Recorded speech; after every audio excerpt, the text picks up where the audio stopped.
معزز سامعین کرام، السلام علیکم ورحمۃ اللہ وبرکاتہ۔ آج سیرت النبی صلی اللہ علیہ وسلم پارٹ 11 پیش خدمت ہے۔ جب نبی کریم صلی اللہ علیہ وسلم نے دعوت حق کا باشگاف اعلان فرمایا تو مشرکین مکہ غیظ و غضب سے پھٹ پڑے اور شدید غصہ سے پیچ و تاب کھانے لگے، تو وہ نبی کریم صلی اللہ علیہ وسلم کی دعوت کو روکنے کے لیے آپ صلی اللہ علیہ وسلم کی چچا ابو طالب کی خدمت میں حاضر ہوئے اور کہا، اے ابو طالب، آپ کے بھتیجے نے ہمارے خداؤں کو برا بھلا کہا ہے، ہمارے دین پر نکتہ چینی کی ہے اور ہماری عقل مندی کو حماقت سے تعبیر کیا ہے۔ چنانچہ یا تو آپ اس کو روک دیں یا ہمارے اور اس کے درمیان سے ہٹ جائیں۔ اس کے مقابلہ میں ابو طالب نے نہایت نرم لہجہ اپنایا اور بہترین انداز سے ان کی باتوں کو رد کر دیا۔ نبی کریم صلی اللہ علیہ وسلم دعوت دین کا کام کرنے اور لوگوں کو اسلام کی طرف بلانے میں مشغول رہے۔ حجاج کو روکنے کے لیے مجلس سے مشاورت۔ دین اسلام کی اعلانیہ دعوت کو ابھی کچھ زیادہ عرصہ نہیں گزرا تھا کہ قریش کے لیے ایک اور مشکل آن کھڑی ہوئی، وہ یہ کہ موسم حج قریب آ گیا۔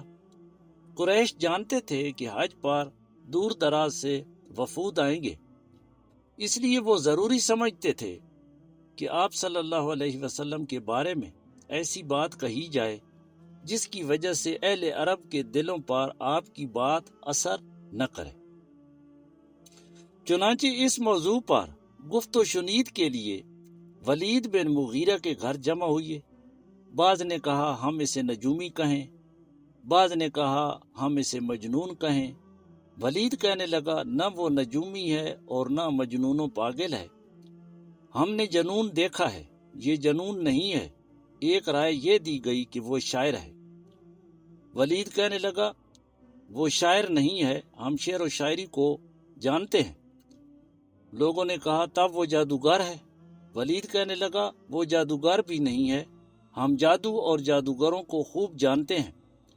یہ نہ تو جادوگروں کی طرح جھاڑ پھونک کرتا ہے اور نہ ہی ان کی طرح گرہ لگاتا ہے۔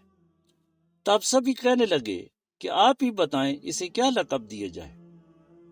تب ولید کہنے لگا، اس کی حقیقت کے قریب ترین قول یہ ہے کہ اسے جادوگر کہا جائے، کیونکہ اس نے باپ بیٹا، بھائی بھائی اور شوہر بیوی میں پھوٹ ڈال دی ہے۔ یہ بات آپ کو یقیناً سمجھ آ گئی ہوگی۔ باپ بیٹا، بہن بھائی جن کو اسلام کی دعوت دی گئی، تو اگر بیٹے کو اللہ کی توفیق ہوئی تو اس نے اسلام قبول کر لیا، اور باپ نے نہیں کیا، وہ اسی عقیدے پر قائم رہا، تو اس کا یہ مطلب ہے۔ چنانچہ اسی بات پر سب کا اتفاق ہو گیا۔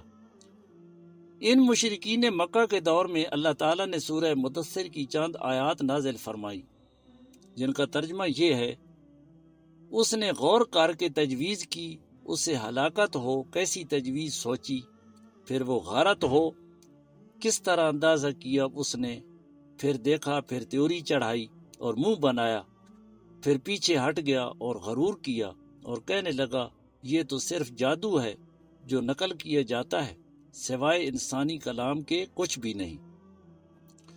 اب اس قرارداد پہ عمل کرنے کا وقت آن پہنچا۔ مشرکین مکہ حجاج کے رستوں میں بیٹھ گئے اور لوگوں کو ڈرانے لگے کہ اس شخص کی بات نہ ماننا، یہ بہت بڑا جادوگر ہے۔ ان کاموں میں سب سے پیش ابو لہب تھا۔ جب آپ صلی اللہ علیہ وسلم دعوت دین کے لیے نکلتے تو ابو لہب آپ کے پیچھے پیچھے لگا رہتا اور لوگوں سے مخاطب ہو کر کہتا، اس کی بات نہ ماننا، یہ بے دین اور جھوٹا انسان ہے، نعوذ باللہ۔ کفار کی اس دوڑ و دھوپ کا نتیجہ یہ نکلا کہ آپ صلی اللہ علیہ وسلم کے اعلان رسالت کا چرچا زبان زد عام ہو گیا، اور بلاد عرب میں یہ بات عام ہو گئی کہ ایک شخص ہے جس کا نام محمد ہے صلی اللہ علیہ وسلم، اور وہ نبوت کا دائی ہے۔ تو اب انہوں نے تنگ کرنے کے نئے نئے طریقے ایجاد کرنا شروع کر دیے۔ جب کفار مکہ کو یقین ہو گیا کہ آپ صلی اللہ علیہ وسلم کی دعوت شبانہ روز پھیل رہی ہے اور ان کی سب کوششیں رائے گاں گئی ہیں۔ انہوں نے اثر نو غور و غوض کے بغیر نئے مختلف طریقے اختیار کیے تاکہ آپ صلی اللہ علیہ وسلم کی دعوت کو ہر ممکنہ انداز سے روکا جا سکے، مثلا ہنسی مذاق، تحقیر اور تکذیب۔ اس کا مقصد یہ تھا کہ مسلمانوں کو بد دل کر دیا جائے اور ان کے حوصلوں کو پست کر دیا جائے۔ چنانچہ نبی کریم صلی اللہ علیہ وسلم کو مجنون اور پاگل کے نام سے پکارا جاتا تھا، جس کا ذکر اللہ تعالیٰ نے قرآن مجید سورہ حجر میں فرمایا ہے۔ ان کفار نے کہا، اے وہ شخص جس پر قرآن نازل ہوا ہے، بے شک تو پاگل ہے، اور کبھی آپ پر جھوٹے اور پاگل ہونے کا الزام لگاتے۔ چنانچہ ارشاد ہے سورہ صاد میں، اور کافر کہتے ہیں یہ جادوگر ہے، جھوٹا ہے۔ جب آپ صلی اللہ علیہ وسلم کسی جگہ تشریف فرما ہوتے اور آپ صلی اللہ علیہ وسلم کی گرد ضعیف و ناتواں صحابہ کرام موجود ہوتے تو مشرکین ان کا مذاق اڑاتے، جن کے بارے میں اللہ تعالیٰ نے سورہ مطففین میں فرمایا ہے۔ ترجمہ: جو مجرم تھے وہ اسلام لانے والوں کا مذاق اڑاتے تھے، اور جب ان کے پاس سے گزرتے تھے تو آنکھیں مارتے تھے، اور جب اپنے گھروں کو پلٹتے تھے تو لطف اندوز ہوتے ہوئے پلٹتے تھے، اور جب ایمان والوں کو دیکھتے تو کہتے یہی گمراہ لوگ ہیں۔ جزاکم اللہ خیرا کثیرا۔